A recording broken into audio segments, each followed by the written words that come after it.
All at once, you lost your first name.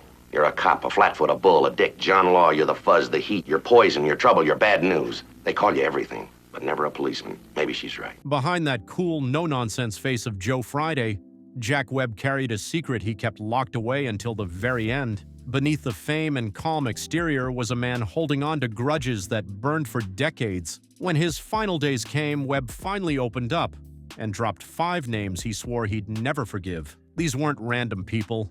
They were actors who worked right beside him, smiled in his face, then turned on him when he least expected it. One sharp insult, one smug grin, one tiny act of rebellion, and boom, they were done for life. But was Jack Webb the victim of betrayal, or a man who turned every slight into a personal war? Let's dive into the 5 names he exposed before his death. Number 1. Richard Boone, the man who went head-to-head with Jack Webb. Richard Boone wasn't just any actor, he was the one person Jack Webb swore he'd never forgive. Boone did what almost no one in Hollywood dared to do back in the early 70s. He challenged Webb to his face, and not just once. He did it on Webb's own set in front of his entire crew. Their feud kicked off in 1972 during the filming of Heck Ramsey on the Universal Studios backlot in Los Angeles. Boone was already a big-time TV legend thanks to Have Gun, Will Travel, walking onto the set like a man who owned the room. Webb, meanwhile, was the silent and strict executive producer of Mark 7 Limited, known for his iron grip on every project. Things went south fast. Webb began rewriting scripts overnight, firing Boone's favorite writers, and reshaping the whole show into something that felt more like Dragnet than a Western. Boone saw it as total sabotage. Then came the breaking point. One October morning in 1972, inside Stage 24 at Universal, Boone slammed a rewritten script onto the table and shouted, "You're strangling this show, Jack!"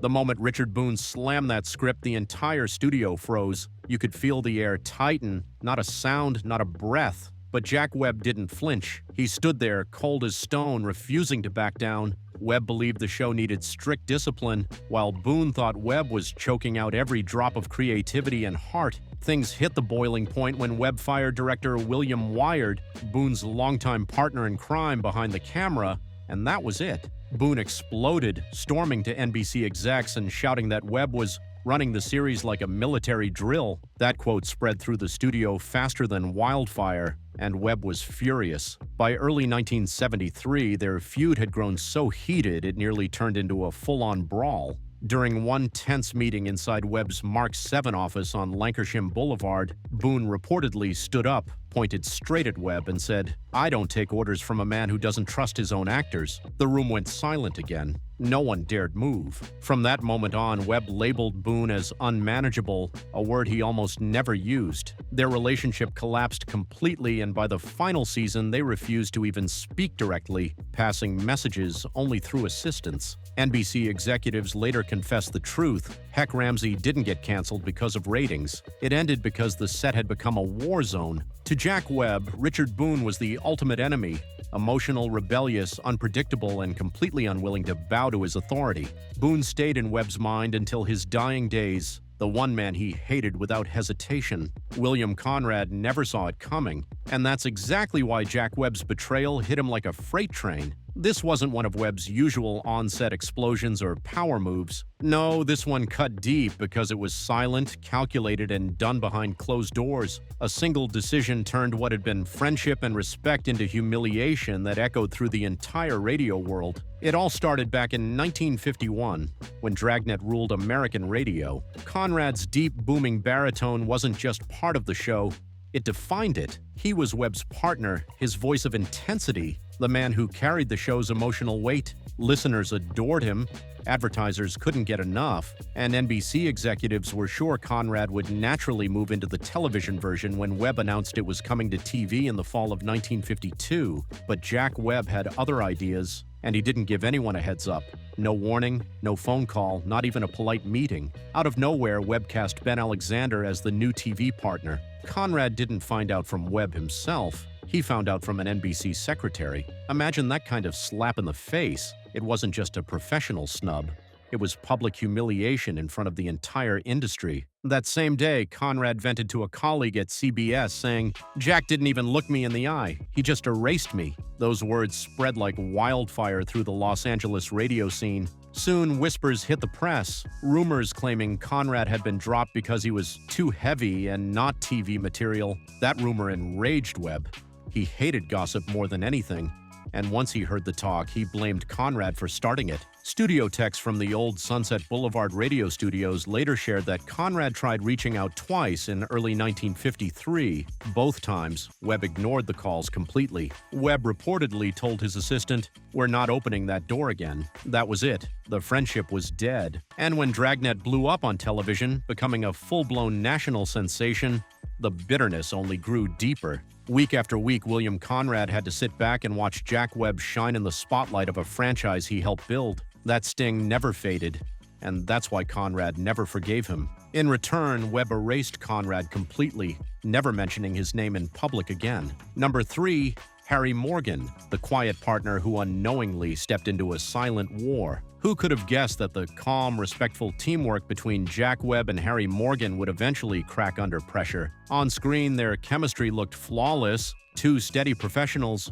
perfectly in sync. But behind the scenes, Webb was quietly stewing, harboring resentment that no one suspected. The problem? Morgan dared to question the one thing Webb guarded like treasure: control. It all started in 1967 when Morgan joined the revival of Dragnet as Officer Bill Gannon. During their very first week of filming at the old KNBC lot on West Alameda Avenue in Burbank, Morgan did something completely harmless. He paused during rehearsal and asked Webb if he could tweak a line to sound a bit more natural. The room froze. Crew members said Webb went stiff, just staring at Morgan for several seconds before coldly replying, "Say it as written." Morgan wasn't trying to stir trouble. He was a respected veteran actor, known for his ability to bring subtlety and realism to every role, but every time he tried to add even a hint of personality to his scenes, Webb shut him down without hesitation. By early 1968, what started as minor friction turned into icy silence. A lighting tech later remembered Webb muttering after one take, "Harry wants to act. I want accuracy." That single sentence summed up their entire struggle. Then came the breaking point. A tense night shoot in May 1969. Morgan stumbled slightly through a complex technical line and asked for another take. Webb flat out refused, ordering that the flawed version be printed. Morgan quietly protested, saying, "Jack, it doesn't play right." Webb's reply, according to a sound operator nearby, was cold and final. "It plays how I say it plays." After that night, something in Harry Morgan changed. He stopped offering ideas, stopped adjusting lines, and just did the work exactly as written. No more, no less. Once all emotion was stripped away, Dragnet ran like a well-oiled machine, but the friendship between Jack Webb and Harry Morgan never truly healed. Morgan later admitted in an interview, "Jack was a good man, but everything had to be done his way." Webb read that line and saw more than honesty.